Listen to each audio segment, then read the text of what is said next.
Good morning, Mayor Robinson. We are good to go. Thank you very much. Good morning, everyone, and welcome to the West Grey Council meeting for July 12, 2022. On item number 1, I am calling this meeting to order. We have all members of council present, with exception to Councillor Hergert. Please remember, everyone, that we are using the revised agenda. At this time, Corporate and Community Initiatives Officer, could you please explain the features of today's meeting? Thank you, and through you, if at any point you get disconnected, you can dial 1-647-558-0588 and enter the meeting ID for this meeting, which is 818-1913-4497. Both members of council and staff have been briefed on the various features of the Zoom meeting software and will be raising their hands physically on camera to speak. For members of the public, if you require any technical assistance for the duration of the meeting, you can send a chat message to myself, Cody Hewlett, and I will attempt to assist you. It should be noted for members of the public that this meeting is being held in 2 locations, both on the Zoom meeting platform as well as being live streamed on YouTube. Public participation, if any, must be done through the Zoom meeting platform and cannot be done through YouTube at this time. Thank you.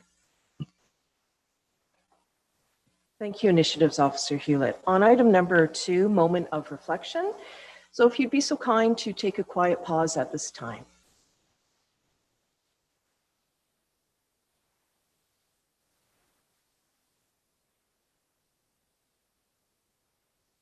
Thank you. Item number 3 is a declaration of pecuniary interest and general nature thereof. Members of council, at this time, is there anything to declare? Seeing none, we'll move on to item number 4. Delegations presentations. For this particular agenda, that is an NA. Item number 5, public meetings. This is an NA on today's agenda. We are now on item number 6, comment period. In accordance with the West Grey procedural bylaw, comments may be made to council with respect to a specific agenda item. A maximum of 2 minutes per person is allotted for comments, with a maximum of 10 minutes in total for the comment period. Corporate and Community Initiatives Officer, could you please assist me at this time to determine if there's anyone online or who has submitted a comment to be read, and then I will also ask the audience if there's any comment they wish to make at this time. Please proceed, Corporate Initiatives Officer. Thank you, and through you, as mentioned at the top of the meeting, public participation must be done through the Zoom meeting platform and cannot be done through YouTube at this time. Members of the public wishing to participate who have joined us via Zoom can either press *9 to raise your hand if you have joined us via phone line, or you can send a chat message to myself, Cody Hewlett, Corporate and Community Initiatives Officer, either stating that you would like to speak or what you would like read into the record on your behalf. Alternatively, if you have joined us via the Zoom meeting software, you can also raise your hand, which is typically located in the bottom right-hand corner of your screen by either a blue or yellow hand icon, typically under the More Reactions option. Through you, Mayor Robinson, just taking a quick review of the dashboard. We do have one individual who has joined us via phone line. I can unmute them at your request. Yes, please go ahead.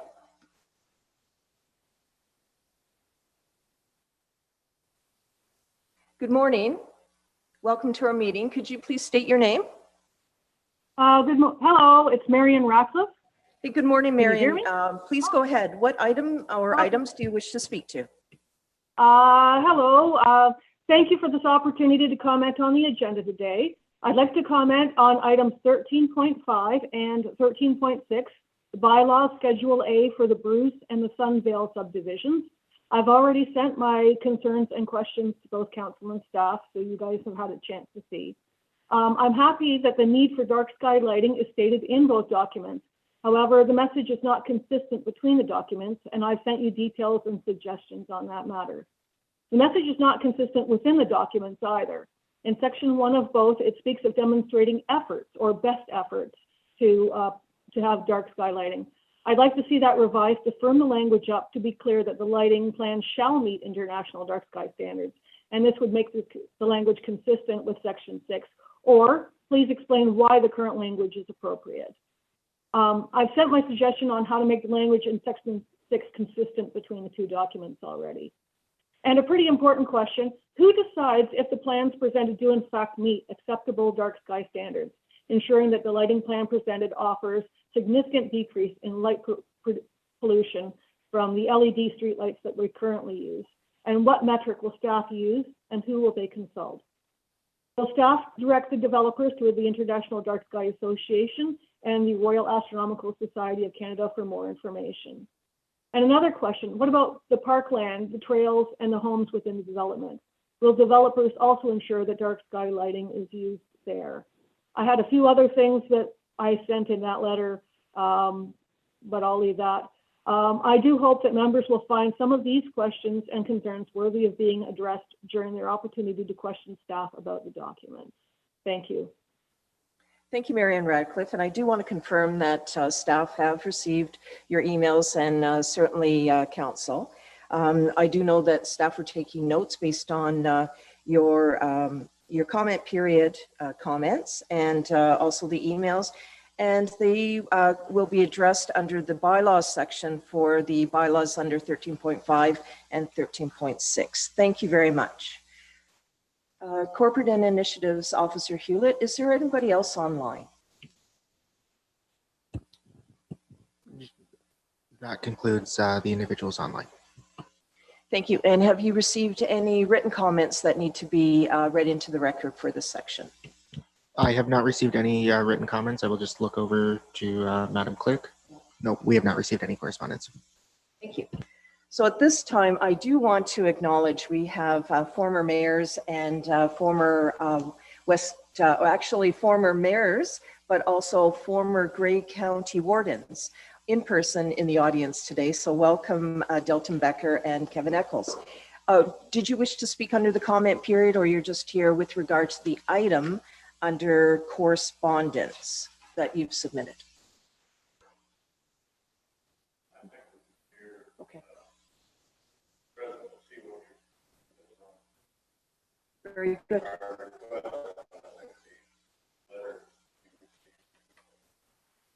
Very good. And thank you both for being here. Okay, I would say that we have concluded item number 6. Item number 7, unfinished business, is an NA for this particular agenda. Item number 8, adoption of minutes.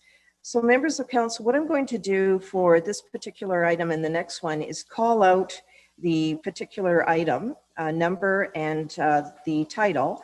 And if you have any questions or comments with regard to these minutes, just raise your hand and we will have those addressed. So under item 8, adoption of minutes, 8.1, June 20th, 2022 public meeting.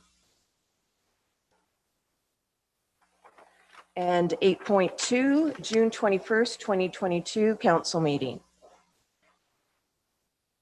Clerk Scharbeck to the recommendation then, please.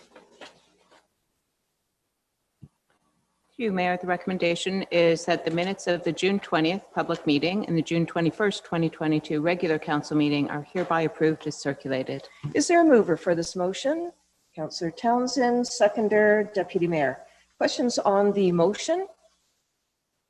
Seeing none, all those in favor indicate with a raised hand. That motion has carried. Item number 9, committee and board reports. 9.1, Climate Action Advisory Committee, May 31st, 2022 minutes. 9.2, Climate Action Advisory Committee, June 14, 2022 minutes. 9.3, Saugeen Municipal Airport Commission, May 18th, 2022 minutes. 9.4, Saugeen Municipal Airport Commission, June 8th, 2022 minutes. 9.5, Saugeen Mobility and Regional Transit Board, May 27th, 2022 minutes. 9.6, West Grey Trails Advisory Committee, May 12th, 2022 minutes. 9.7, West Grey Economic Development Advisory Committee, June 13th, 2022 minutes. Thank you. Clerk Scharbeck to the recommendation. Through you, Mayor, the recommendation is that the minutes of committees and boards are hereby received. Is there a mover for this motion? Councillor Hamilton. Is there a seconder? Councillor Shea. Questions on the motion? All those in favor indicate with a raised hand. The motion is carried. We're now on to correspondence. 10.1, items requiring action. There are two pieces of correspondence on this agenda that require a decision of council. The first one, so 10.1, items requiring action. 10.1.1, Durham Agricultural Society, Durham Fall Fair. The correspondence is on page 33. How does council wish to deal with this correspondence? They're looking for 3 actions: the use of the buildings for a specific period, which looks like, Madam CAO, that the full period is from August 30th right through to September 4th. And then they're also looking to undertake a drive-through parade, and then they're also looking for signage. Did you have any comments with respect to this correspondence before I go to council? Good morning, Council, Mayor Robinson. No, I have no comments. Fine.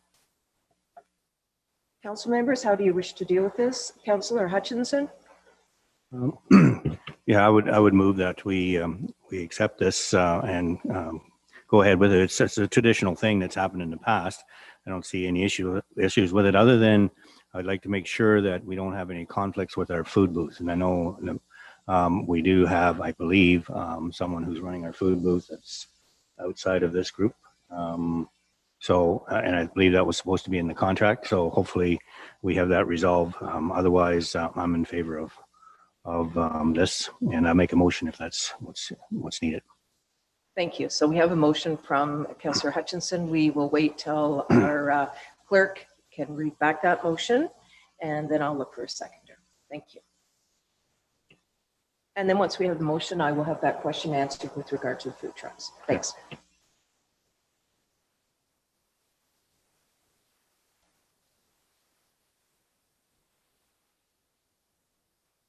Through you, Mayor. Councillor Hutchison, just to be clear, on the wording, that council hereby approves the requests of the Durham Agricultural Society for the 2022 Fall Fair. Thank you. Simple as that. Is there a seconder? Councillor Hamilton. Questions on the motion? All right, and now we'll go to the question from Councillor Hutchinson, Corporate and Community Initiatives Officer. Are you able to respond to the inquiry about food trucks?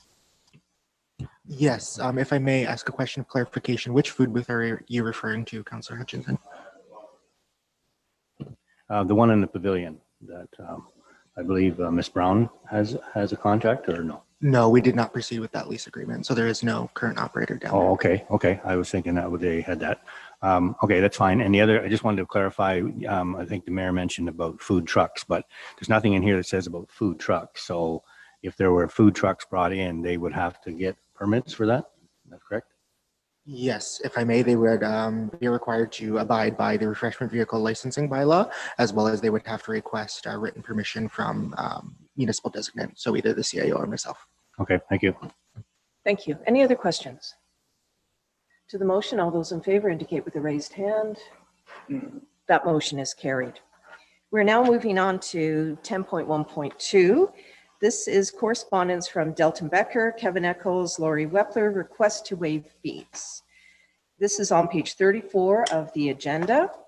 How does council wish to deal with this? Councillor Townsend? Yes, thank you, Madam Mayor. Excuse me. I'd like to make a motion that we accept the request and waive the fees as requested. Thank you for that. Clerk Sharbeck, are you fine with the language of the motion?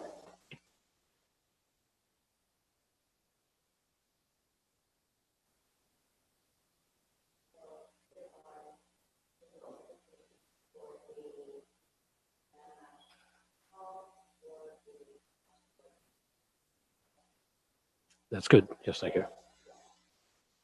Thank you for being okay with the language. Is there a seconder? Deputy Mayor? Any questions on the motion, Council? All those in favor indicate with the raised hand. The motion is carried. Your request has been approved, and thank you for bringing it forward. Certainly enjoy the event. That it's pretty special to have all the past wardens here in West Grey, and also to have the event in Lamlash Hall. That is, as you know, Delton, that is a very significant haul for the community. So enjoy the event.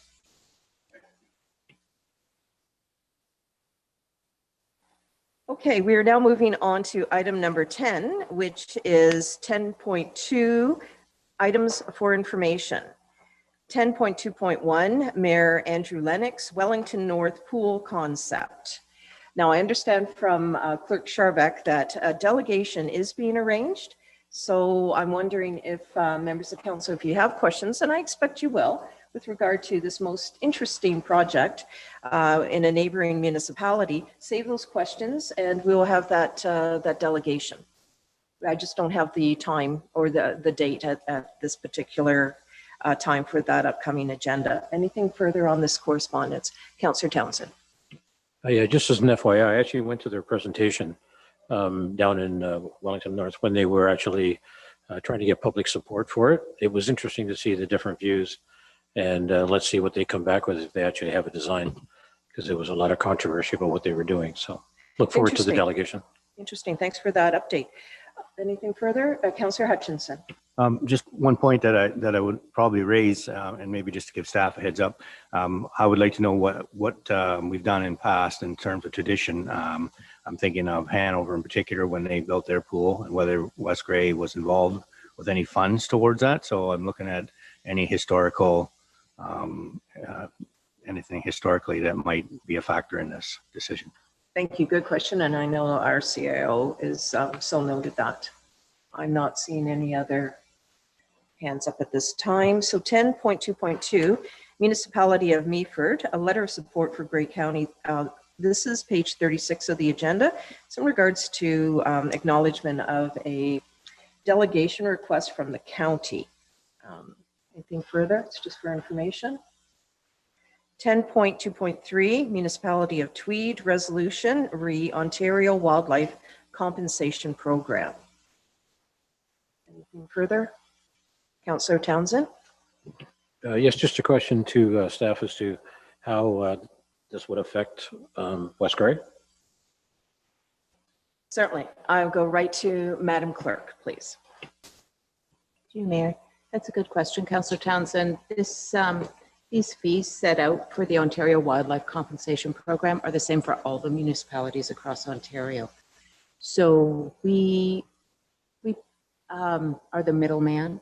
The province provides the funds for the wildlife compensation if there's a kill, and it flows through the municipality. Our costs involve staff time to process those claims, and we pay the livestock valuer to attend and fill out the forms as well and investigate. So that $30, I'm not sure how long it's been the fee, but it's been many years. It's stayed the same. That aside from what the farmer gets, we get to claim the $30 for the municipal costs. So I would say our costs for a livestock kill are certainly more than $30. But it's time to look at those fees, I would think. Thank you. Okay, Clerk Scharbeck to the recommendation, please. Your Mayor, the recommendation is that council receives all correspondence not otherwise dealt with. Is there a mover for this motion? Deputy Mayor, is there a seconder? Councillor Hutchinson. Questions on the motion? All those in favor indicate with the raised hand. The motion is carried. We are now on item number 11, staff reports. 11.1, Interim Director of Infrastructure and Public Works. 11.1.1, purchase of half-ton 4x4 pickup truck. Clerk Scharbeck to the recommendation, please. Your Mayor, the recommendation is that council approves up to $50,000 for the purchase of a half-ton 4x4 pickup truck, and that the funds are allocated from the department equipment reserves. Is there a mover for this motion? Councillor Townsend. Is there a seconder for this motion? Councillor Hamilton. Is there any questions of the motion or the report, members of council? Beginning with Councillor Hutchinson, please. Maybe not so much a question, but a comment. I noticed in the report that the director mentions that it will keep us in line with our asset management replacement or asset replacement plan. And I think that's important that we stay on course as much as possible. So this is a delay of a year. So I think it's important to get it done. So thank you. Thank you for the comment. Anything further, members of council? Okay, to the motion at hand, all those in favor indicate with a raised hand.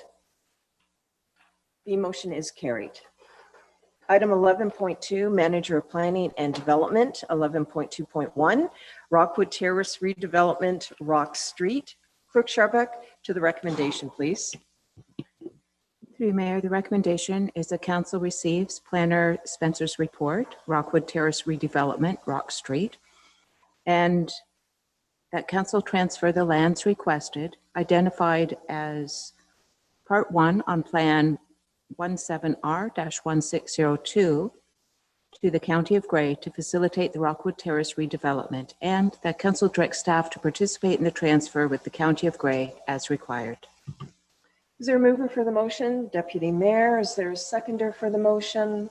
Councillor Townsend, questions on the motion or report?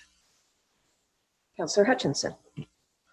I have a question. I'm not sure if maybe the director might need to answer this, but under item 8, talks about extension of South Street and Rock Street, and that we also expect that the improvements to provide municipal and utility services within the right of way will need to be designed and constructed. So I presume that's our cost, and I'm just curious of whether that's in something that's coming forward in our next budget. Thank you for the question. I'm first going to go to Planner Spencer. This is her report, and if need be, over to Director Glazer. Good morning, Planner Spencer. Please go ahead. Thank you. Through you, Madam Mayor. I will defer to the timing relative to the upgrades to both streets to the Director of Infrastructure and Public Works. I will say that there is discussions with the county, and they're very willing to make accommodations as required to assist in the development of the Rockwood facility. So I will leave the timing component of that to Director Glazer, and you can move forward from there. I'm happy to clarify further as required based on the report. Thank you. Thank you for that. Good morning, Director Glazer. Please go ahead. Through you, Madam Mayor.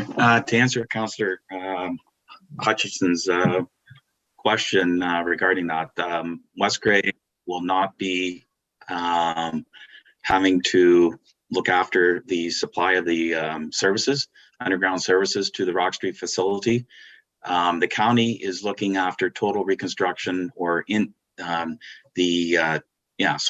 the total reconstruction of South Street from Elgin, I guess it's east, to Rock Street, and also Rock Street from the services on Rock Street extending from the south limits of the current Rock Street, and so the cul-de-sac, or this particular land that was described in Spencer's report for the land transfer. So West Grey is not going to be liable for any costs incurred with that upgrade.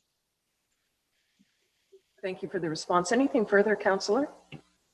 Okay. Other members of council, inquiries to this? All right, seeing none. To the motion, all those in favor indicate with a raised hand. The motion is carried. Thank you very much. Another milestone moment with regard to the redevelopment of Rockwood Terrace. Excellent. 11.3 is Chief Administrative Officer. 11.3.1, CAO Quarterly Report.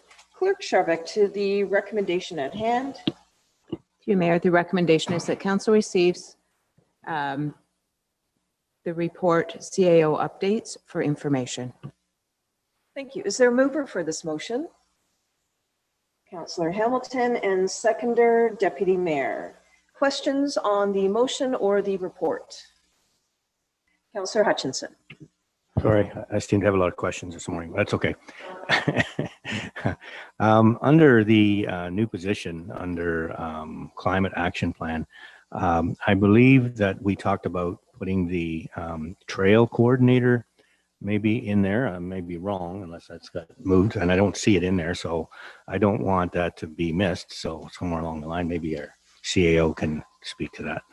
Absolutely. Good morning, Madam CAO, and please go ahead. Thank you, Mayor Robinson, and thank you, Councillor Hutchinson. Yes, that the oversight of trails would be an expectation of this position. It's actually it was in the job posting and the job description, just didn't make it over to the staff report. Okay. Not to worry. Thank you. Any other questions, members of council? Councillor Shea. Thank you, Mayor. And good morning, CAO Johnston. This is great. I love getting these reports to see how much is going on. And it was very, very informative. I just had a quick question or observation really on the first item, customer service strategy. I noted that you said that the deliverables would include response time standards, tactics to deal with difficult situations, processes to ensure consistent internal communication, and implementing training program and external communication practices. I wondered if the measurables for this customer service strategy enhancement might include some sort of public input like surveys, or I think I've noted, I think it was at the Grey County office, that at the staff counter, there's a little sign that says, you know, if you have comments about the service, go to this address on the website, or some sort of thing, just constantly soliciting input from the public. If it's a customer service strategy, I think we should be talking to customers. Just an observation. Thank you for that. Madam CAO, a response? Yes, certainly. Through Mayor Robinson. Councillor Shea, that is a piece of it. In fact, the Laurier students had identified a couple of tech choices, you know, like a little survey with, you know, happy face all the way down to a not so happy face, like those quick instant sort of things. And then they did talk about kiosks, which we do have one for recreation registration, but we could modify that to be a survey feedback on, you know, on the spot, or take away a survey. So it's captured, but but I appreciate you flagging that as well. Nothing further? Okay. Anything else, members of council? Councillor Hutchinson. Councillor Hutchinson, go ahead, and then Councillor Hamilton, and then Councillor Townsend. Yeah, under Pillar 2, talks about invest in business, and I'm just curious about it mentions that the official plan it says out for commenting, and I don't know if that's correct. I couldn't find it on the website, but it does say late 2022, working through communication strategy, objectives, so on. So the official plan isn't out for commenting yet, is it? Madam CAO. Through Mayor Robinson, yes, actually, Councillor Hutchinson, we're still accepting comments. I know our planner's on the call. Perhaps she wants to add some more detail. Certainly. Planner Spencer, could you please speak to the review of the official plan? Thank you. Through you, Madam Mayor. As has been reiterated prior to council in the past, it's out for comment, and we're looking for agency comments at this point in time to kind of firm the document up, and still accepting comments from the public at this time and ongoing, and there is no end date toward that at this point in time. Thank you. Supplementary, Councillor? Yeah, just so a follow up. So is it on the website? Because when I was looking, I couldn't seem to find that option. Either to, I'll go to the planner first. Do you happen to know, is this information on our website? And if not, over to Madam CAO. Thank you. Through you, Madam Mayor. So the documents have been circulated independently to commenting agencies at this point in time. It is an open document, and comments are to be received from the public, but there is some regulatory components that need to be satisfied first with respect to the actual document being posted on the website for formal review. And until that's completed, it would be kind of running in two separate streams of a process. So we're trying to formalize those documents with commenting agencies prior to making a formal presentation to request further comments from the public. If there are comments from the public at this point in time, they're more than welcome to submit them, but the document is fluid at this point and will be changing as the regulatory agencies and authorities having jurisdictions have their chance to provide those comments that we require to move forward under the Planning Act. Thank you for the detailed response, Planner Spencer. Is there anything further to add, Madam CAO? Not at this time. Councillor Hutchinson? That's fine. Thank you. Thank you. Now I do notice Councillor Hamilton and then Councillor Townsend. Please go ahead, Councillor Hamilton. Thank you, Mayor Robinson. I just wanted to take the opportunity to thank Thank you, CEO Johnson, for this quarterly update. It is always so impressive to read what's happened in one quarter. I'm also just noting the reporting out from the emergency declaration. That's got to be one of the longest emergencies, I would think, for any municipality. And it was a bit of, the time really stretched and played in funny ways. And so to see it all recapped on just a couple of pages, this emergency that went on a couple of years, it's really something. And so thank you to you and to our fire chief for getting us through the emergency, for that continuity of services, for keeping us safe as a community. It's really valued, and thank you. Thank you, Mayor Robinson. Thank you. Councillor Townsend. Thank you, Madam Mayor, through you. I see that we are looking under Pillar 3 to promote community and support recreation programming and rebuild recreation. I'm just wondering if we can have a formal recreation plan. It seems what we get is we get requests periodically rather than a bigger picture kind of structure that we can work within. And I'm wondering if there's any consideration for doing that, number one, and then also looking at things like if we put a program together and we think that we're going to get a cost recovery of X number of dollars or percent, that we have a way of measuring, are we meeting our targets? And if not, why not? Is there an adjustment, et cetera? So I'm just wondering if there is such a plan being considered. Madam CIO, please. Through Mayor Robinson, thank you, Councillor Townsend, for that question. At the moment, there will be a budget request form that's going to outline how we want to get back into recreation, because COVID really has affected that part of municipal business directly. The depth of information that you're proposing, we're not quite there yet, but I think that would come out of a couple of different strategies.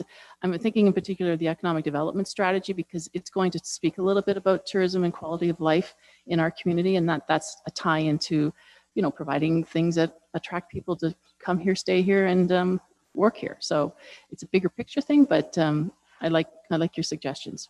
Keep them on top of mind. That was my only question. Thank you. Very good. Thank you.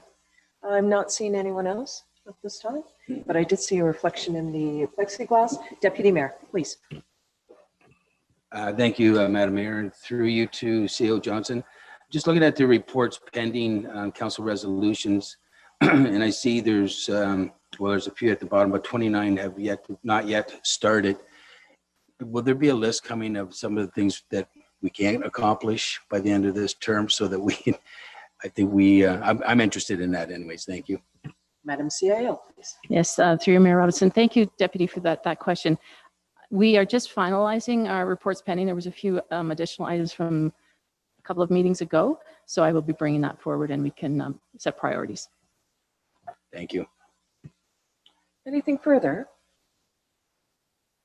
Okay. So we have a motion on the floor. All those in favor indicate with a raised hand. The motion is carried. And thank you, Madam Clerk, or Madam CAO. That is a very thorough report and a lot of detailed attachments. And to any staff that have also inputted into that report, well done. I just want that acknowledgement for everyone. Item number 12, questions. In accordance with the West Grey procedural bylaw, members may request clarification or updates on previous agenda items. Is there any questions? Councillor Townsend. For you, Madam Mayor, to CAO. I would keep being asked about the gazebo in Riverside Park, and it came up again on the weekend, because we have them every week, and just wondering if there's any update you can provide, timing, whether there's enough support for it, and what you expect going forward. Thank you. Madam CIO. Through you, Mayor Robinson.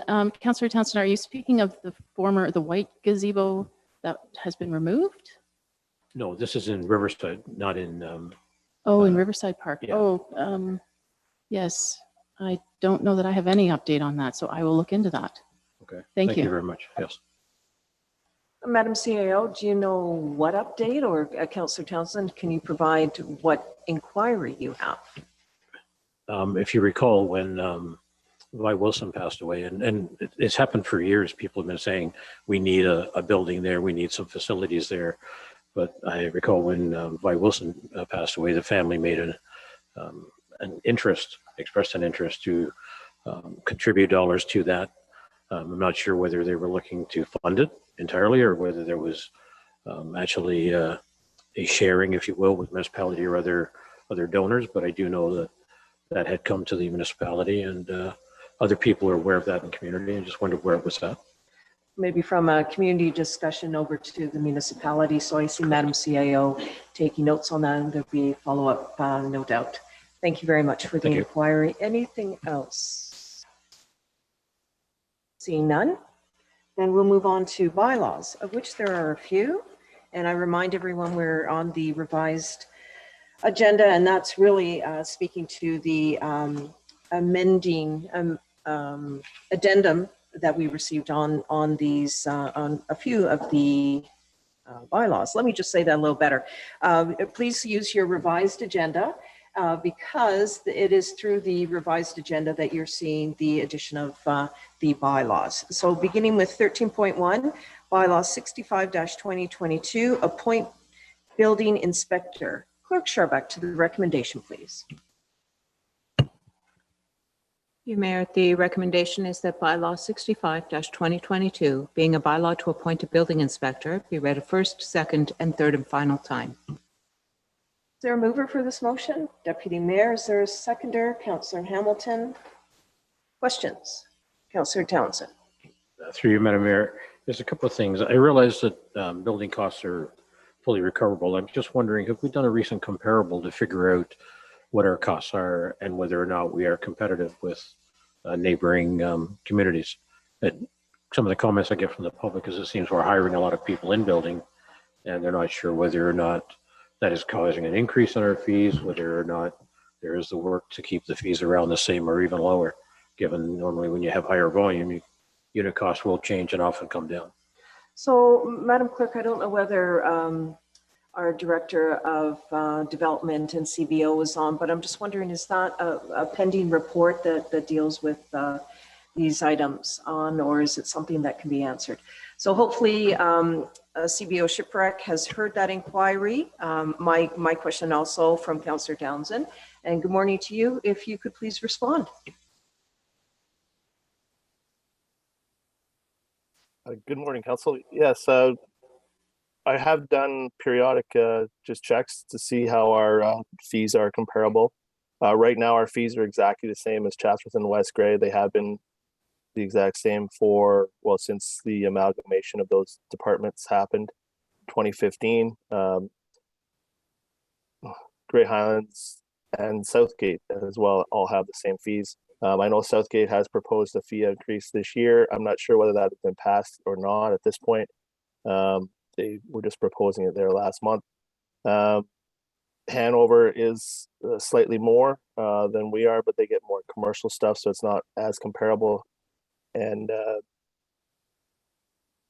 Owen Sound and the town of Blue Mountains, their billing fees are more than ours as well. So we are one of the lowest municipalities for billing fees in Grey County, but we are the same as 3 or 4. We all have the same fees for most of our projects, if not all.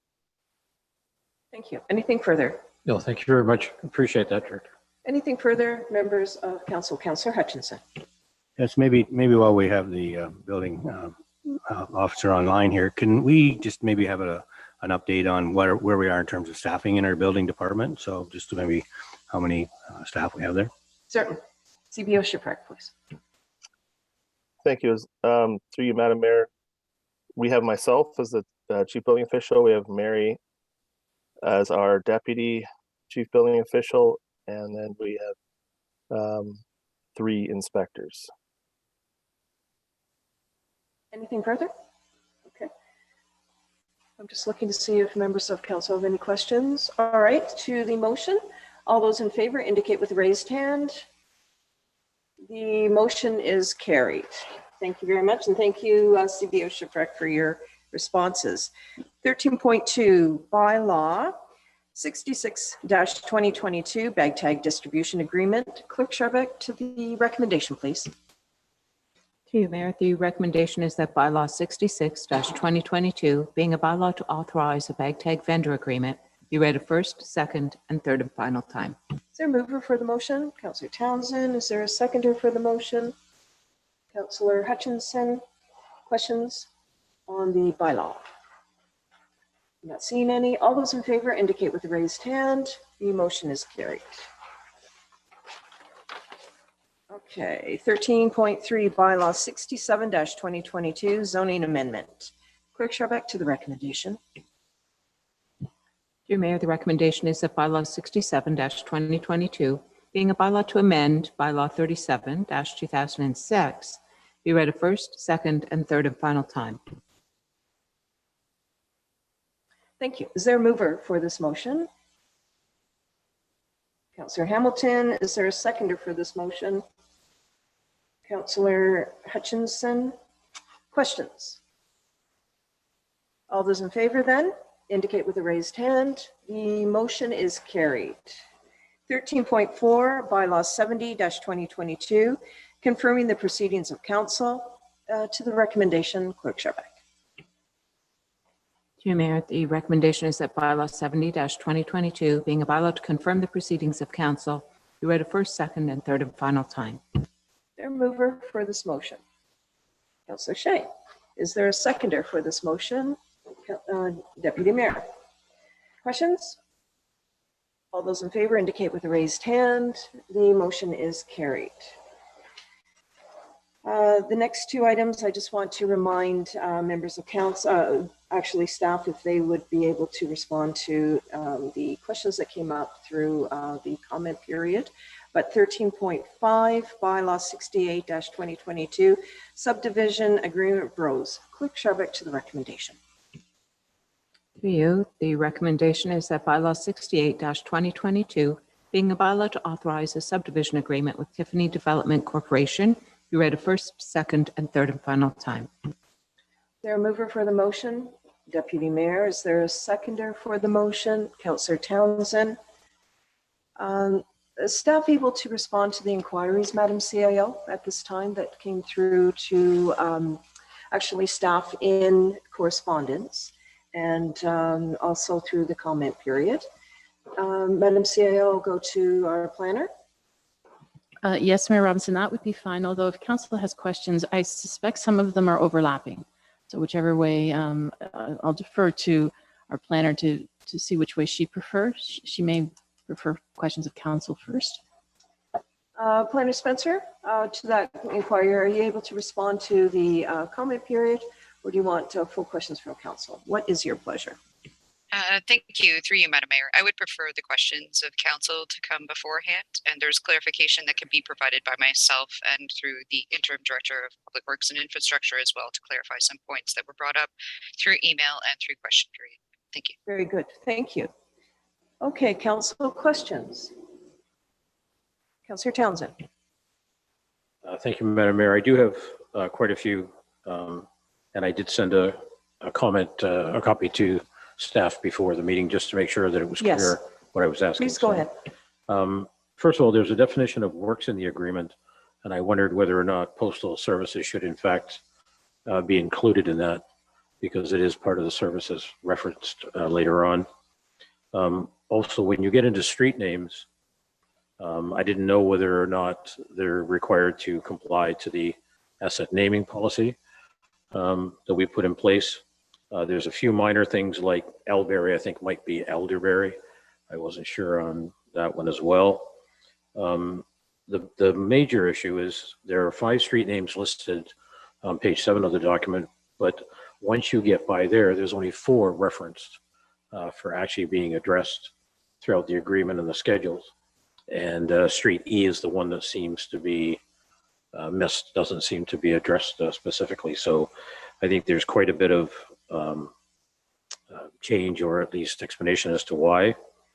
Dark sky compliance, I had a similar comment to our resident in the sense that it seems to be best efforts or efforts, and then it seems to be you have to be compliant in different sections throughout. And some of these comments will apply to the next bylaw as well, because I realize there's a template being used. So you're going to see that as well.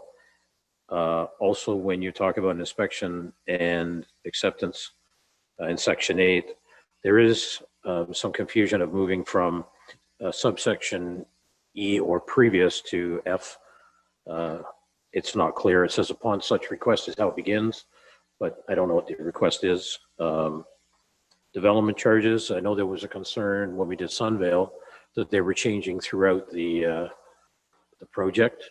And again, I don't know whether we should say at the time a phase begins or whether it should be when the subdivision agreement gets approved and they don't change from that point. For the whole project, that's something that I think council needs to address rather than leaving it sort of to wait and see what happens and surprises throughout the project for a developer.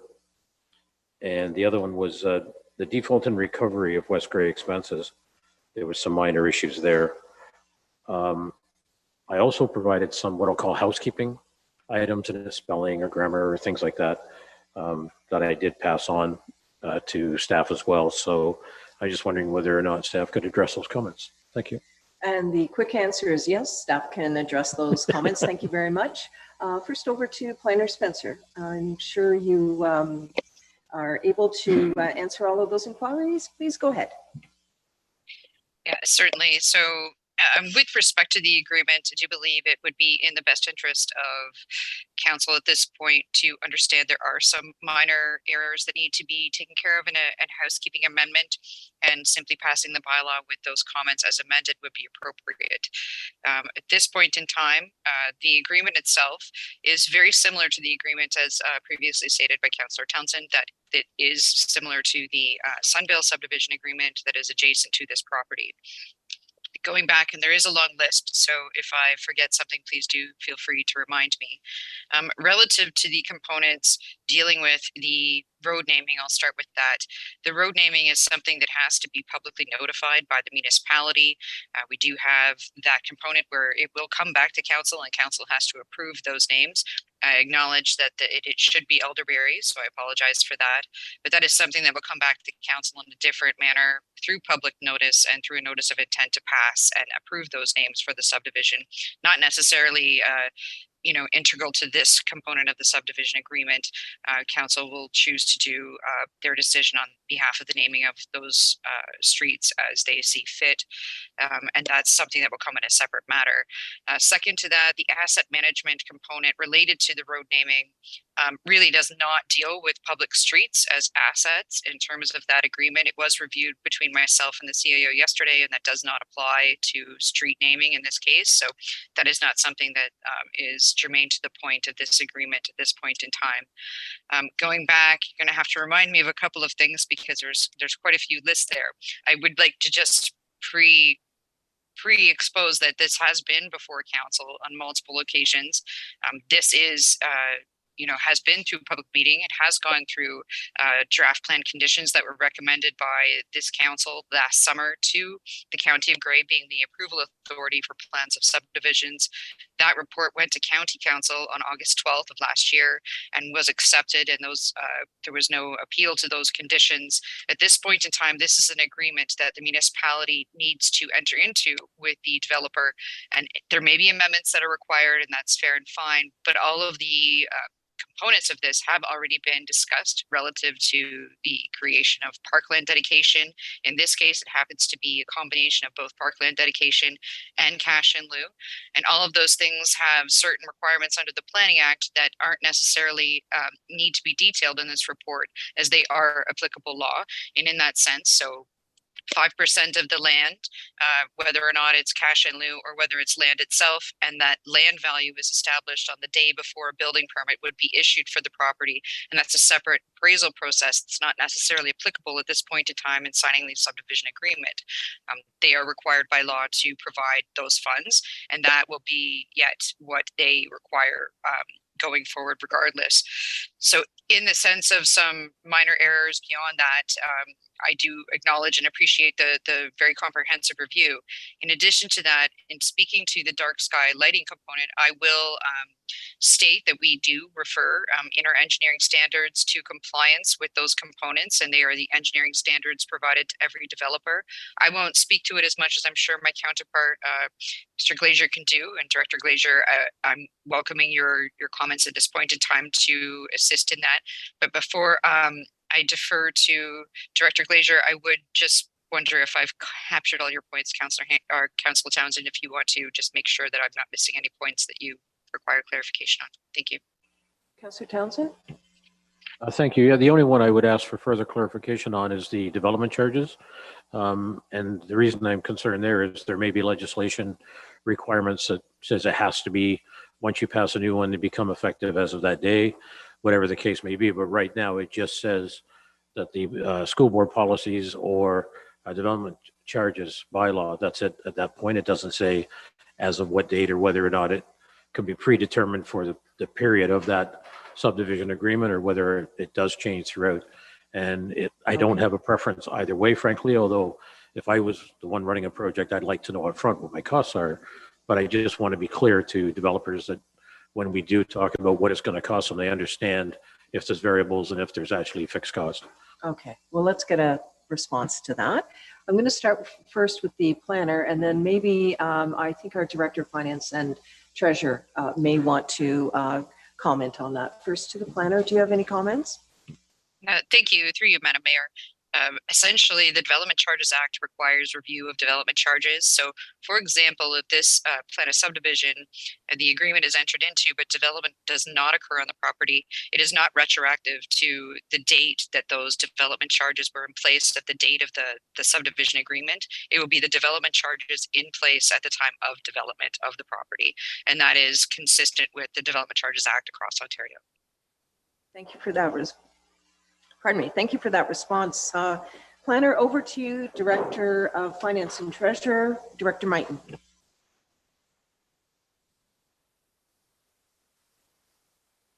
Thank you. Through you, Madam Mayor. I have nothing further to add. The Director of Planning covered that, the development charges in effect at the time. Very good. So now I'm going to go over to Director Glazer, if you could provide a response as well to Councillor Townsend's inquiry. Through you, Madam Mayor. At this point, Madam Mayor, I have nothing further to add. I think Spencer, Planner Spencer, and Ms. Mighton, I don't think I can add anything further than what they already inputted. Very good, thank you. Was that all, Councillor Townsend?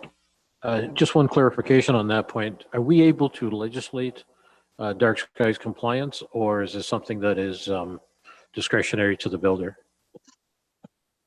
Planner Spencer? Thank you. Through you, Madam Mayor. We can require best efforts at this point in time unless we require them to actually meet the international standards as required. They are required to meet the standards laid out in our engineering standards at the municipal level, and that is the policy that they must comply to. And so there are certain elements to the engineering standards that would require dark sky compliance. It's not necessarily to the international standard, but it's certainly an improvement from just your standard light standards in a plan of subdivision as you typically have seen in the past. Okay, Councillor Townsend? Yeah, I hope council would support moving towards that. The standards that you mentioned, not necessarily international, but at least have some guidance rather than just be best efforts. And I'm assuming that we can put that in the document. And then again, we'll get the feedback from the builder as to whether or not they agree to move forward at that basis. But I would certainly hope that's a standard we do set going forward. Anything further, Planner Spencer, and then Director Glazer? Thank you. Through you, Madam Mayor. The only cautionary measure I would say to making it a mandatory requirement through the subdivision agreement is that they would have to revise the subdivision agreement if they failed to meet the standards that you felt were necessary in terms, not just yourself, but as a collective group, felt were necessary with international standards. I think probably more appropriate wording would be to refer to our engineering standards and have staff assist the developer in trying to provide best efforts at this point in time. For that, Director Glazer, please. Through you, Madam Mayor, just for council's clarification and specifically to Councillor Townsend's question regarding dark sky compliance, I just want to let you know that in our engineering standards, we require the developer or through his consultant, excuse me, to submit a lighting plan In that lighting plan, they are responsible to undertake a photometric analysis of the lights that are going to be used in the development area. And we do specify what is a, I'm not going to get into the long wording, but it's a special Cobra head type lighting that emanates light downwards at an angle, not upwards. And through the photometric analysis for the plan, for the subdivision, so there's many considerations taken into place regarding intersections, of course, requiring a little bit extra lighting, but there's no, the lighting is completing, or the study is looked at that we get the minimum amount of lighting, not maximum. So there's a strategic element in the spacing of the lighting with respect to the lighting that we have indicated in our engineering standards. So it meets the type of light that we have provided in the engineering standard is a dark sky compliant type of light. So I just wanted to offer that to council just for information. I'd be happy to expand if required. Thank you. Thank you. So I'm looking to other members of the council. If you have questions, thank you very much for your questions and comments. Councillor Townsend, that was great. Over to you, Councillor Hutchinson. Thank you. So first of all, I'd just like to note that we're talking about Bruce Development, but it's also in our bylaw, it talks about Tiffany Development Corporation, which I believe Tiffany is the one that's going to develop the housing part of it. So maybe that's a little bit confusing for some people, but it was Bruce that originally came to us, and now it's Tiffany. So in the agreement, I'm pleased to see that this group has implemented, it's under section 1 item F, that they plan includes including required tree planting and tree preservation. So I'm pleased to see that they're doing some tree planting, and I don't believe we have that in the Sunvale agreement, which is unfortunate. It would have been nice if we had some kind of agreement that they, in the front yard, you see some developments, some subdivisions where they'll actually put trees in even before the housing started, which might be a little bit of an issue, but to put trees in the front yard so that we always have a nice landscape of trees in the subdivision. So I'm pleased to see that it's in this one. So that's a good thing. I just wanted to question, and it came through Marion Radcliffe in her question, talked about going back to the lighting.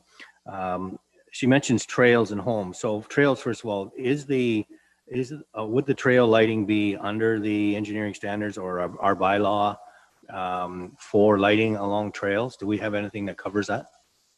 Thank you. Over to you, Planner Spencer, and Falls as well. Could you just clarify the Tiffany Development Corporation and Bros in terms of that connection? Please go ahead. Thank you. Through you, Madam Mayor.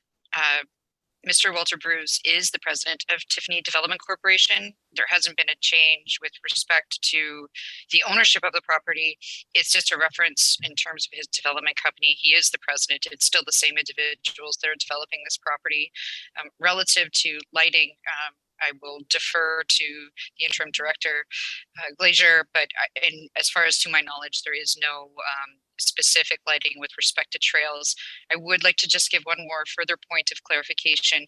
The tree preservation plan is to preserve blocks of trees on the property. Both subdivisions were subject to this component and review, particularly as part of phase 1 for Sunvale. And secondly, for this Tiffany Development Corporation property, there is a particular area of the property that is preserved for tree retention, and there has been a tree preservation plan reviewed by the Soggy Valley Conservation Authority.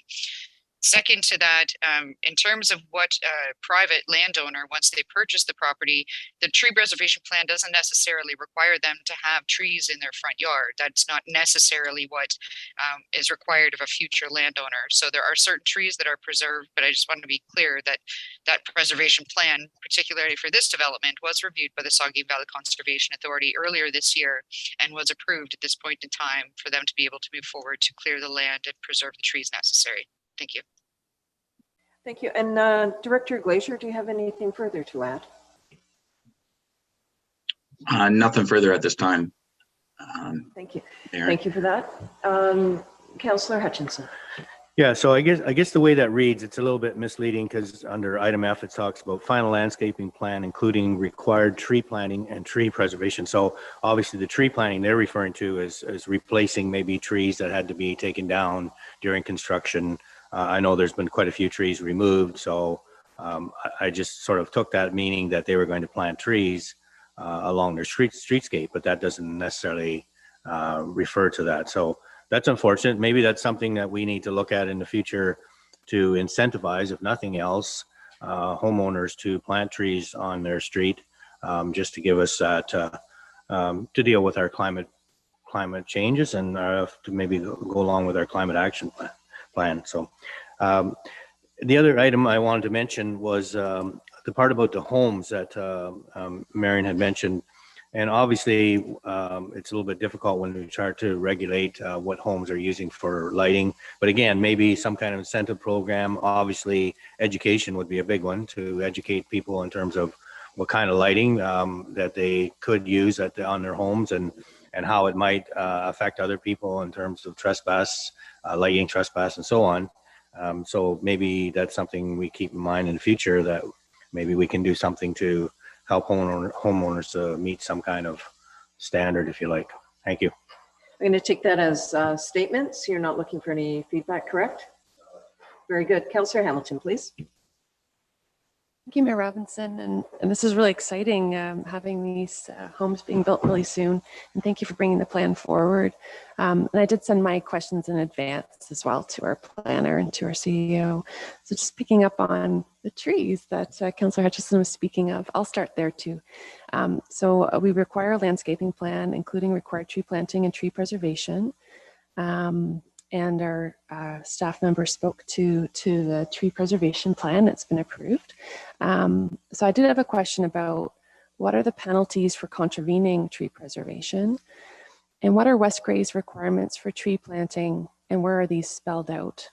And much to Councillor Hutchison, I was expecting or would like to see a minimum of 1 tree per residential lot, that these be native trees, and that money be held in trust for the security of these live trees. So I appreciate the comment from our staff. Thank you. Thank you. Planner Spencer, please. Thank you, through you, Madam Mayor. So the tree regulation with the County of Grey is regulated under the Forestry Management Bylaw through the County of Grey.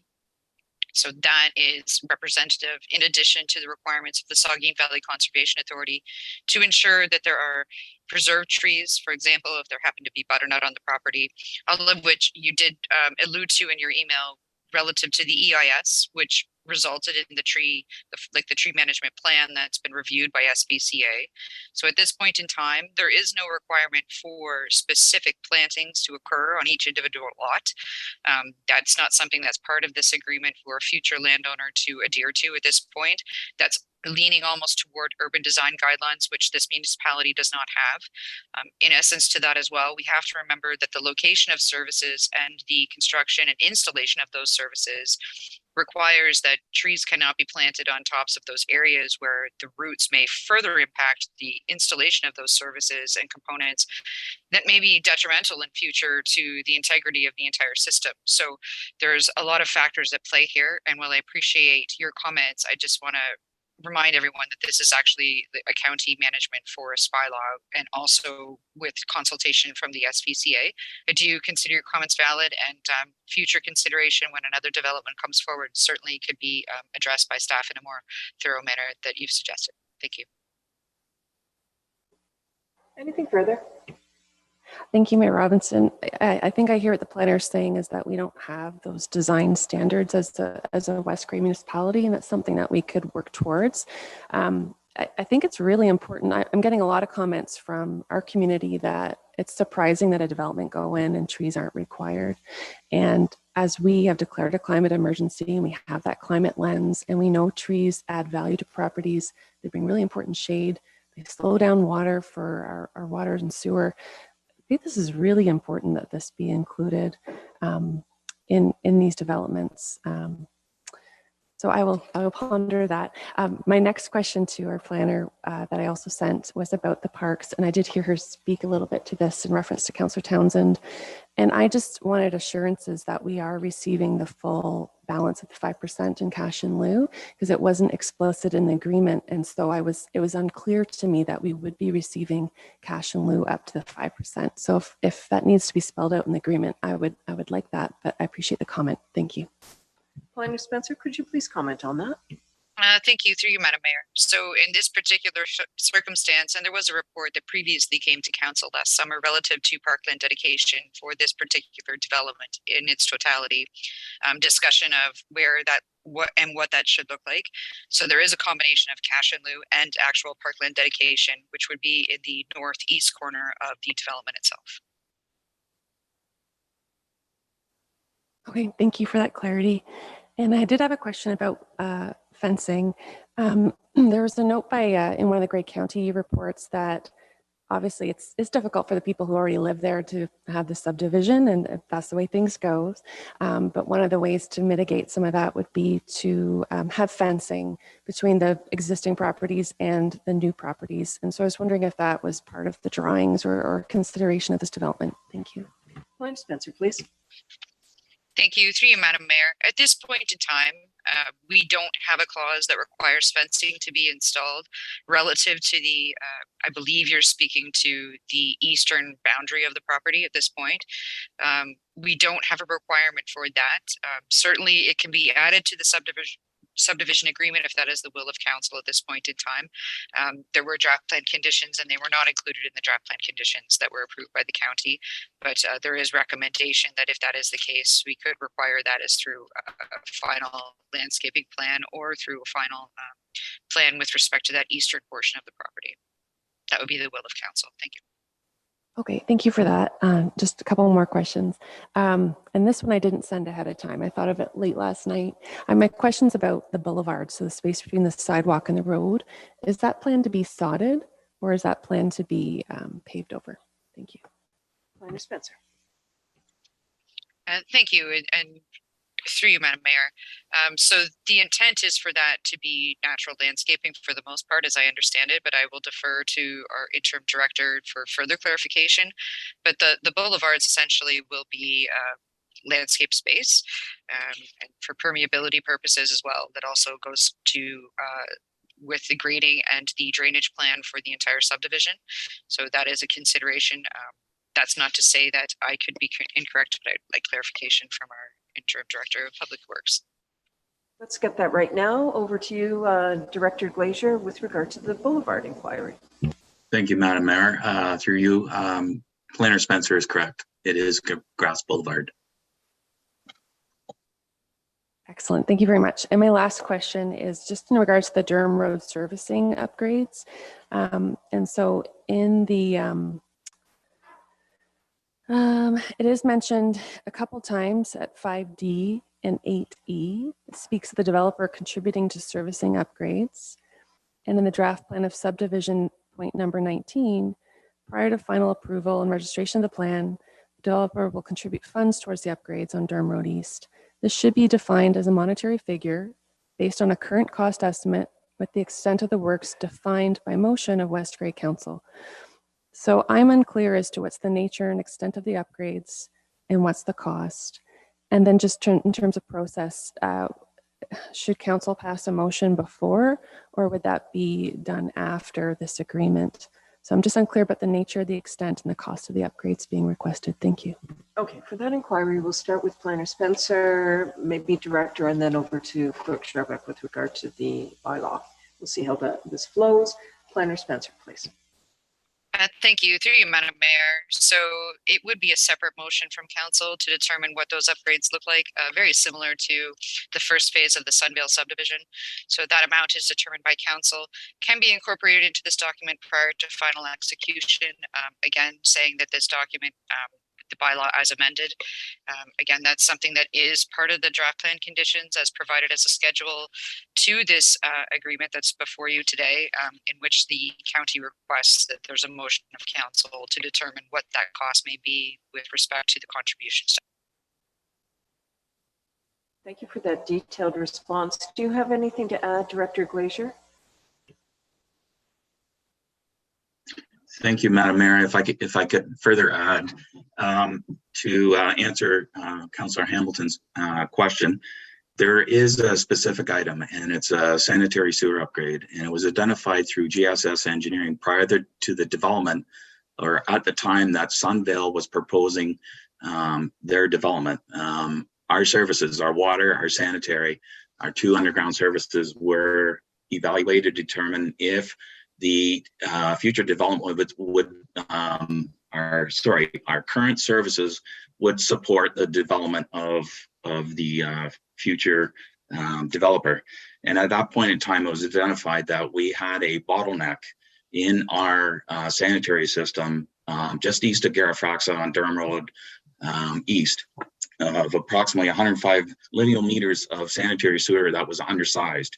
So in order to allow the developer to proceed, it was incumbent upon them that if they were going to proceed, that they would have to come forward and provide monetary assistance to upgrade that service at their full cost, not West Gray's, at their full cost. So it was identified at the time, there was an estimate completed.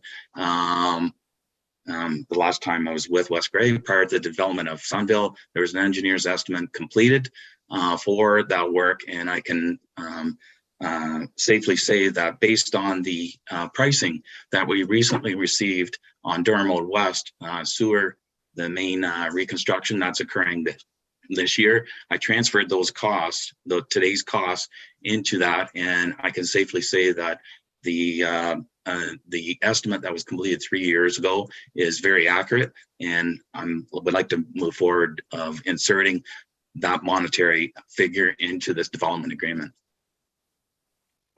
Thank you for that. Clerk Sharbuck, did you have anything to add with regard to this bylaw consideration? Thank you, Mayor. Just a note that any spelling errors or grammatical errors are simply corrections, and that wouldn't require an amendment. It would just be a tidy up before signing. However, if we're adding or amending actual clauses or terms to the agreement, we need to be very clear on, we can't just say as amended.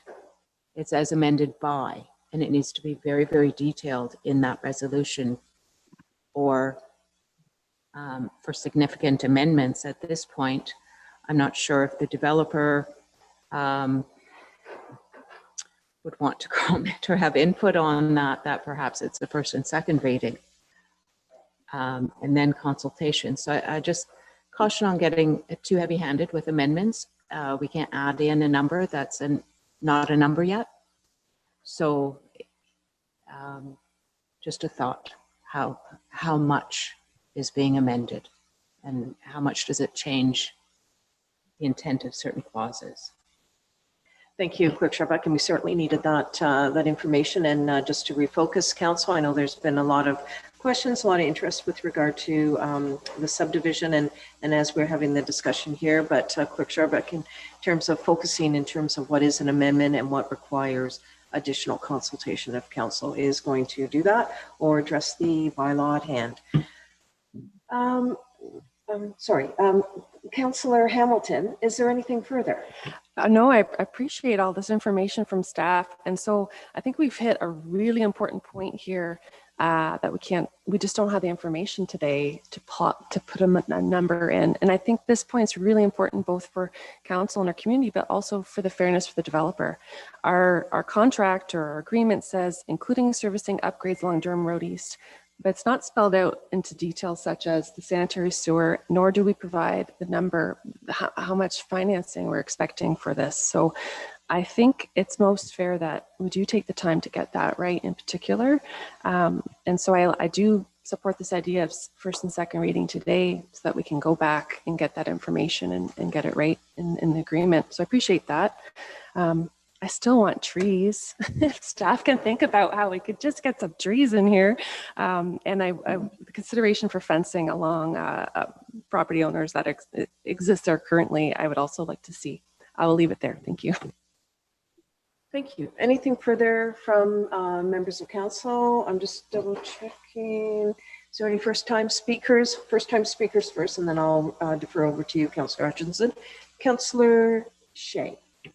Thank you. And I'm first-time speaker, but I'm reiterating things that other people have already said and that I agree with. So going back some point in our conversation, Director Glazer, you said that there's photometric analysis is part of the engineering standards. Is that for street lights, or would that also include exterior lighting on the houses in a development? So Director, please.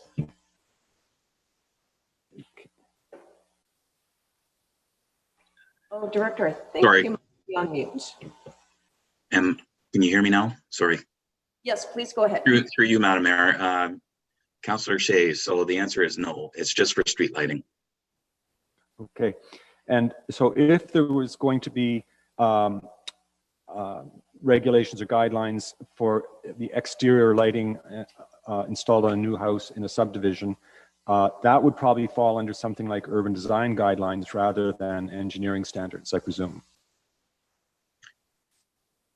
If I may, I might offer Planner Spencer or Director of Building Services to reply to that.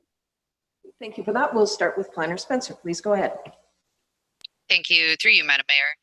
So that would absolutely fall under an urban design guideline. And as I said previously, this municipality does not have urban design guidelines.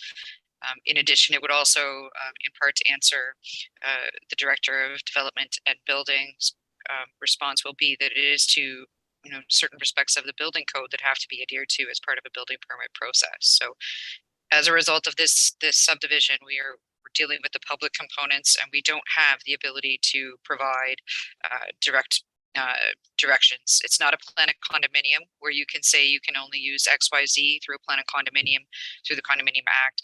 This is a planned subdivision, so once that property becomes under private ownership, it's a very different ability for enabling legislation for staff to require those types of components in the absence of the enabling legislation or urban design guidelines.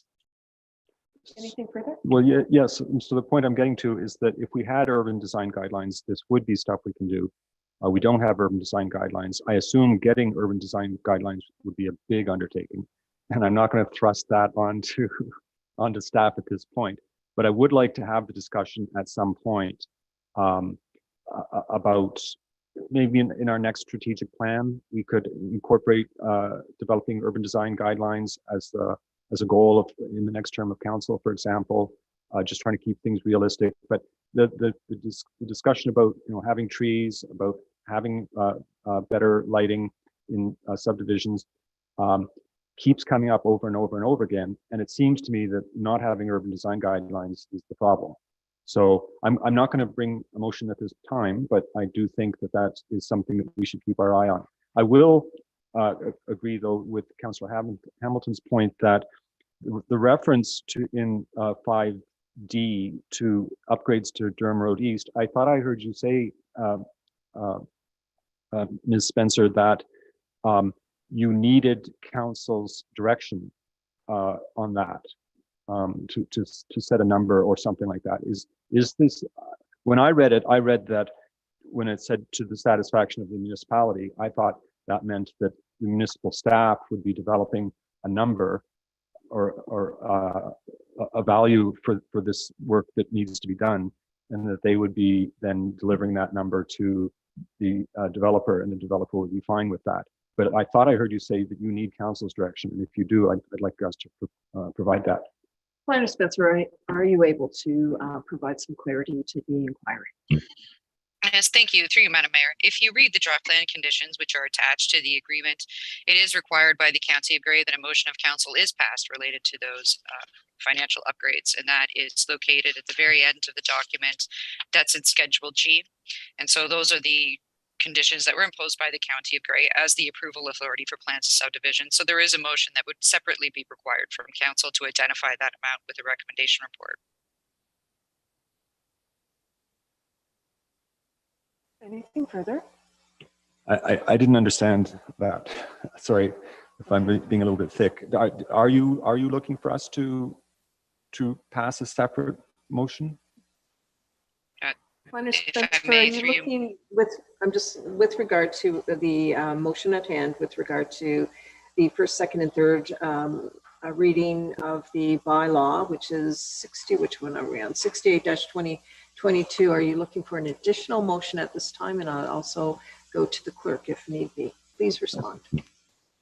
Yeah, if I may, through you, Madam Mayor, we're not looking for a motion at this point in time. There will be a required motion that needs to be completed by council as per the draft plan conditions that will come at a later date, at which point in time it will be identified through the cost estimate for, unless there's an objection by our Director of Infrastructure and Public Works, that would come at a later date for the motion by council as required by the draft plan conditions.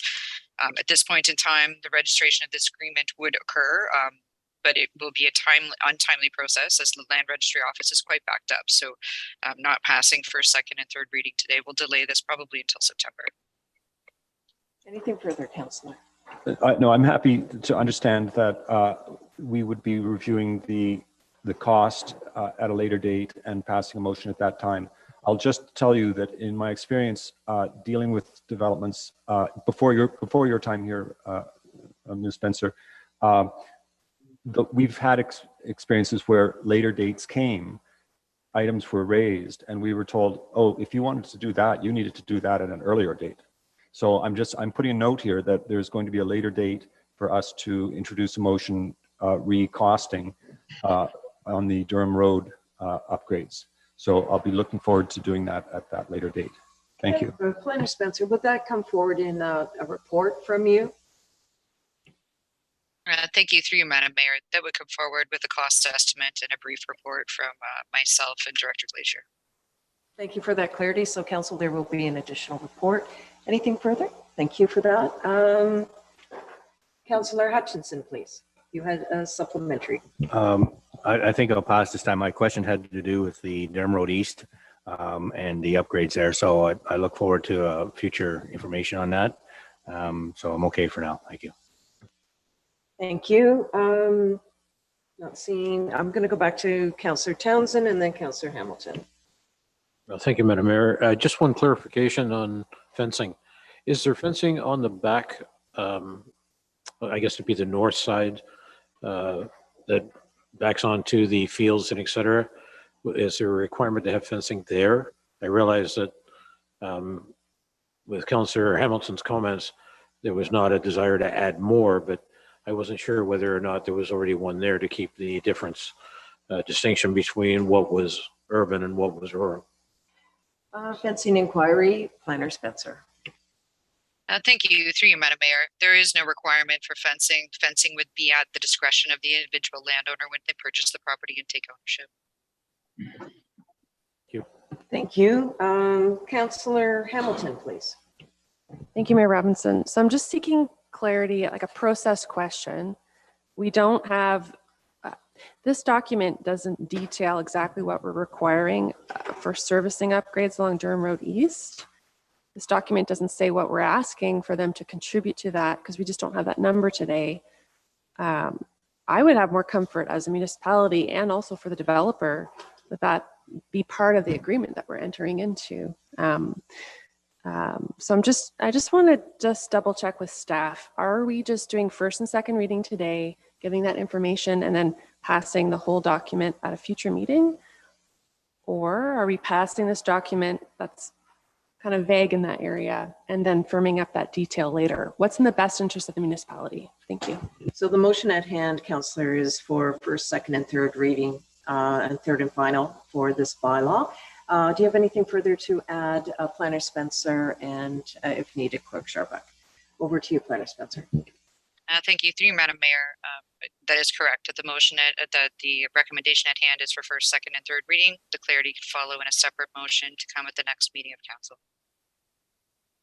Clerk Scharbeck, anything further to add to that? Through you, Mayor. No, it is being presented as a bylaw for third and final reading today. However, it's council's prerogative to pass first and second reading only and have amendments done. However, as Planner Spencer did note, it will delay this and the ability to register this bylaw for at least until September, I would think. I'm not sure if even it would be addressed in September, but Planner Spencer might know better about those registration deadlines or timelines. Planner Spencer, to the registration timelines and deadlines. Thank you. Through you, Madam Mayor. The Land Registry Office is quite backed up at this time, so it is taking significantly longer than normal for these types of things to be executed and registered on title. So I would anticipate that it will be at least September before this would actually happen and be registered on title. Anything further, Councillor Hamilton? No, I appreciate that advice. Thank you. Thank you. Councillor Hutchinson. Yeah, so I'm not in favor of delaying this just because the way the building's going these days, we need to keep moving ahead. But I'd be interested if our Director Glazer maybe comment on his feelings on the wording and whether the finalizing the figures is going to be an issue. I'd just like his comment, please. Director Glazer. Through you, Madam Mayor, if council wishes, I can provide those numbers today. I have the numbers for the upgrades for the Durham Road East, and I also have the 40 or the capital construction cost for the Bruce development that was submitted by his consultant. So those monies or that part, and I apologize. I would have to go through Clerk Sharbuck to understand whether or not that could be even facilitated at this point in time, or whether it has to come as a separate part. I'm sorry, I apologize. I just don't know the legalities of doing that at this point in time. All right, I'm going to go to Madam CAO. That would require a separate report or that information so that we have it duly on the agenda, that we have transparency for citizens, for the developers, for any interested party. So that's something that would be separate and apart. I just want confirmation if that is correct. Madam CAO. Yes, Mayor Robinson, that would be the best process. We want everybody to have a comprehensive understanding. So what we have on the floor, so that will be provided today. And thank you for the offer, Director, but that'll be something that will have to come at a later time. Anything further, Councillor Hutchinson? No, not at this time, I guess. So I guess we pass it the way it is, or we wait until we have more details, which to me, it's too bad if we have to delay the whole process. Okay, I'm going to go to Clerk Sharbuck. We have a motion that was moved by the Deputy Mayor, seconded by Councillor Townsend. I wonder if you could reread the motion and I will call the vote. Mayor, the motion is that bylaw 68-2022, being a bylaw to authorize a subdivision agreement with Tiffany Development Corporation, be read a first, second, and third and final time. All those in favor indicate with the raised hand. 2, 4. Motion is carried. We are now moving on to our final bylaw of this agenda, which is 13.6, bylaw 69-2022, subdivision agreement, Welton. Clerk Sharbuck, please to the recommendation.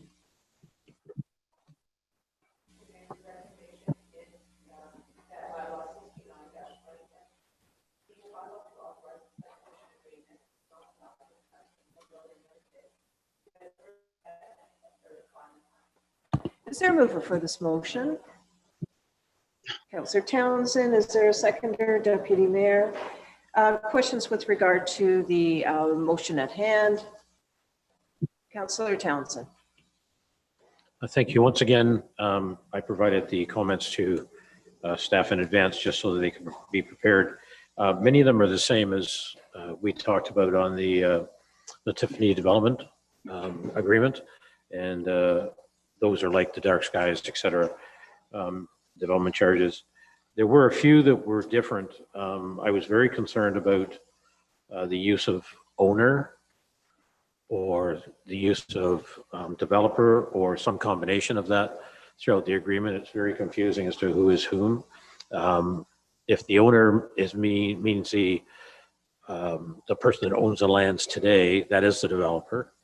If it's the owner is meant to be the purchaser, meaning the future owner, then it needs to be revised. But either way, that is probably the biggest confusing point to the agreement. Is just trying to understand, who is who The rest, most of them are, what would you call it, housekeeping again. The only one that concerned me was the requirements for occupancy.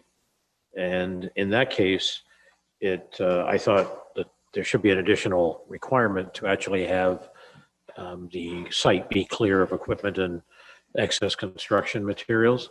And that wasn't there. I was kind of surprised it wasn't. And so I don't know whether that's just something that happens or whether or not it's not required, but I will ask staff to respond to that one. Thank you. Planner Spencer, you would have had the inquiry already set out by Councillor Townsend. Are you able to respond, please? Thank you, through you, Madam Mayor. So the requirements for occupancy are under the Building Code Act, and that's something that's issued by our chief building official. With respect to the requirements for, if you're talking the overall site for there to be no construction, or you're talking the individual land ownership of the sites, two very different things with respect to ongoing construction. As this works in phases, there's obviously going to be equipment and disturbances related to construction that have nothing to reflect upon the building code that we can require through the subdivision agreement for those things to be removed. Occupancy essentially is granting an approval for someone to occupy their dwelling unit in a safe and appropriate manner. I'll let the chief building official speak to that further if he feels further comments necessary. Thank you. That's a great idea. CBO Shipwreck, please go ahead. Thank you. Through you, Madam Mayor, I have no additional comments. Fair enough. Thank you. Does that complete all your inquiries, Councillor Townsend? And then I can go to other members of council. I was just going to clarify that it is by site. It wasn't, sorry, it is by lot, not by the full site. Obviously, if you're allowing people in, you don't want equipment and materials laying around. And if that's covered already by the building code, that's fine. Thank you. Anything to add, either CBO or Planner Spencer? That was just for the councillors' clarity. Nothing further. Other members of council? I'm looking. Councillor Hamilton. Thank you. Just a similar question regarding the arrangement for the Durham Road East and servicing. So in the, sorry, let me just look at my notes here. In the draft plan of subdivision, number 2, the developer shall enter into subdivision agreement, which is what we have before us, with the municipality agreeing to satisfy all requirements and conditions, blah, blah, blah, upgrade of services along Durham Road East. So again, where specifically, what are we asking of the developer in terms of the upgrade of services along Durham Road East? I just don't see it in the agreement. Will we also have a similar motion coming forward regarding this agreement? Thank you. Planner Spencer, please. Yes, thank you. Through you, Madam Mayor. There will be a similar motion directly related to this project as well as required. Thank you. Thank you. Further members of council? Clerk Sherbrooke, could you read the motion and I'll call the vote? Okay, one moment, Clerk Sherbrooke. Councillor Hutchinson. I'm just curious about item 17, display map. I don't believe there is a display map. Maybe this is new for this phase compared to phase 1. There is a display map of the layout of the lots, but it doesn't get into the detail that it suggests here in terms of sidewalks, trails, bike lanes, community mailboxes, parks, protect stormwater management area, landscaping, so on. Fairly detailed map of what's going on there. I don't believe there was a display map in the past. Are we looking to have that on this one, according to that? Planner Spencer, please. Thank you. Through you, Madam Mayor. It's the same clause that was included in the first portion of the phase 1 of the Sunvale subdivision agreement. The clause is a general clause in nature that's often typical of what the municipality will approve in terms of what that display map looks like, but that was also included in phase 1 as a requirement. Okay, Councillor. That's fine. I guess what we approved obviously doesn't meet all the criteria that's in here, but I guess we're okay with that. That's fine. Okay. Looking around. Clerk Sherbrooke, to the recommendation, then I'll call the vote. Through Mayor, moved by Councillor Townsend and seconded by Deputy Mayor Hutchinson, that bylaw 69-2022 being a bylaw to authorize a subdivision agreement with John Welton Custom Home Building Limited be read a first, second, and third and final time. All those in favor indicate with a raised hand. The motion is carried. I'm going to suggest we have a break just before we go into closed session. So there's just 2 more items before that time. Item 14, new business. For this particular agenda, it is an NA. Item 15, announcements. And this is in accordance with the West Grey procedural bylaw. Comments are not debatable, nor shall they introduce new business. Comments shall be limited to 5 minutes per member. I will begin. I just want to say thank you, a heartfelt thank you to the Homecoming Committee, sponsors, volunteers, and participants. That was a wonderful homecoming weekend as well. Many people enjoyed that. I had the pleasure to judge the beard contest. That was most interesting and exciting. I also brought greetings at the opening of the homecoming ceremonies. And it was my pleasure to bring greetings to the West Grey Durham Lions Heritage Park grand opening. So that's what I wish to say in terms of announcements. I'm going to go to the right and ask, are there any members of council that wish to speak on announcements? Councillor Hutchinson. I'd just like to reiterate my comments of thanks to the committee, the Lions group, the Homecoming Committee, the Lions, all the organizations that helped to put that on. That was a big undertaking and they did a great job. Weather cooperated, a lot of volunteers involved, plus a lot of staff involved. So it was a big undertaking and they did a great job, and look forward to the fruits of the event, so that maybe we'll have some additional facilities or play areas or whatever in the future. So thank you very much. Nice, thank you very much. Any other members of council to the right of me? See, pardon me? You're fine. Any members of council to the left of the chamber? Councillor Townsend. Thank you, Madam Mayor. I'd like to jump on the 2022 Durham Homecoming as well. You're right, Councillor Hutchinson. It was an amazing event with a heck of a lot of effort, a lot of people, a lot of time. I know staff alone put in 300 hours. I understand that's a lot of time of support, but thank you very much. And we do appreciate everything that you did, and more thank yous will be coming out officially from the committee. Again, I'm anxious to see the results. Even I don't know them yet, but I can tell you the attendance at some of the events was a lot larger than anticipated. I know for the Saturday night dance, for example, I know I checked in 500 people alone. We only know that because of the wristband process we used, but there was over 900 people there.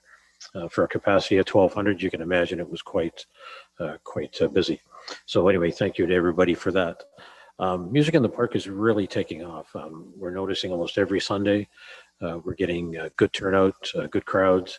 People like the variety of music. And that's why I raised the gazebo thing, because people are saying that. Also, I'm not sure about garbage. There was an issue with people leaving garbage behind. We tried to clean that up. Councillor, we're just dealing with announcements. Please. Sorry? We're just dealing with announcements, so please say I appreciate that. On focus and on point. No problem. So anyway, bottom line is people do like it, and they will work towards keeping it clean as well, even if it's not there. The other thing I'd like to share is that the library has received a first and preliminary draft of his service review. More to come on that, but just so you know that it is there. It's a large document. And thank you for the screen, because it's very small print in some cases. But anyway, appreciate that will be coming. Thank you. Anything further, members of council? Okay, we're at a point where there's a well-deserved break. So I'm wondering if we could be back at 10:55 sharp. If that works for everybody, that's very important. And then we'll deal with item 16. So enjoy your break. Lots been done this morning. Thank you for everyone so far. 10:55.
All right, everyone, well, we are back from the break and I hope you enjoyed your break. We are now on to item 16, which is the closed session. So we have a motion to go in camera. Click Charbeck to the motion at hand, and then I'm going to move her and seconder.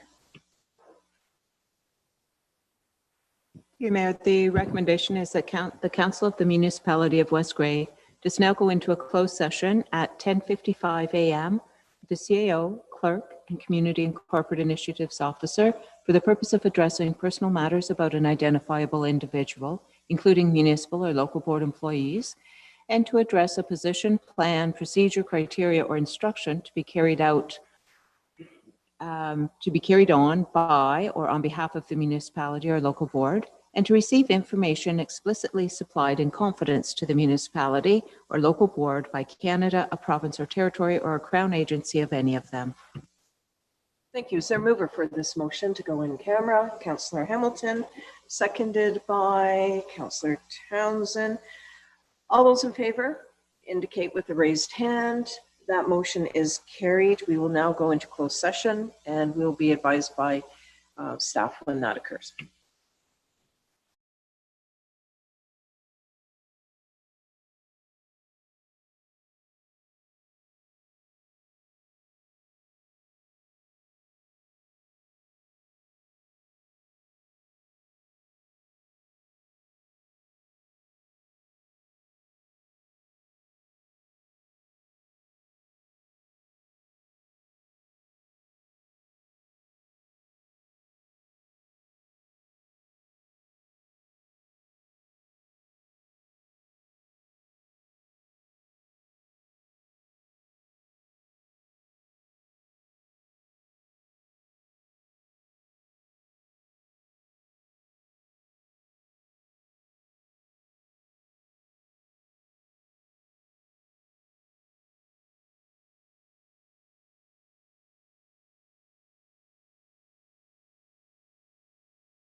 Thank you very much. We are now on item 17, which is report from closed session. So as Mayor of the Municipality of West Grey, I would like to report out that in closed session, Council addressed matters for the purpose of addressing personal matters about an identifiable individual, including municipal or local board employees, and to address a position, plan, procedure, criteria, or instruction to be carried on by or on behalf of the municipality or local board, and to receive information explicitly supplied in confidence to the municipality or local board by Canada, a province or territory, or crown agency of any of them. So that is my statement on item 18, adjournment. Clerk Scharbeck to the recommendation at hand.